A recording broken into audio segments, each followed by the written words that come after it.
અત્યારે સુસનથી 3 રસ્તા પોલીસ ચોકી સુધીના રોડ પર જે પેટ્રોલ પંપ આવેલું છે, ફિનિશ સ્કૂલ છે, ઓક્ઝિલિયમ સ્કૂલ છે, એની સામે ઝાડ ટ્રીમિંગનું કામ ચાલી રહ્યું છે.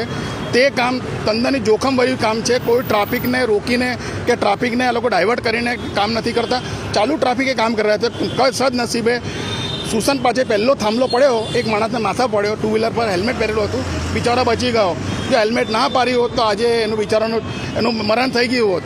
બીજું કે અહીંયા આજુબાજુ સ્કૂલો આવેલી છે. સ્કૂલો ને બિન પરવાનગી વગરની ગાડી સ્કૂલો છે.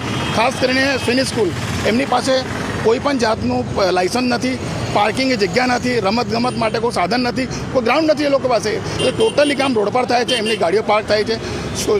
સ્કૂલમાં લેવા જવા માટે જે વેનો આવે છે, બસો આવે છે, સ્કૂલ પર પાર્ક કરે છે. અહીં પેટ્રોલ પંપ છે, એ બી હેરાન થઈ રહ્યા છે.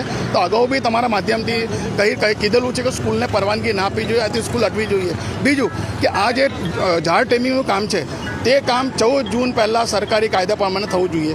ખાડા રસ્તા વસ્તા જેટલા છે ટોટલ આ લોકો 2 થાંભલા ઉતારી લીધા છે. 3 થાંભલા પડ્યા છે, જેનાથી નાગરિકો સહેજ બચી ગયા છે. એક બિચારો નસીબે બચી ગયું છે. પણ આજ કોઈ જાનહાનિ થાય તો એનો જવાબદાર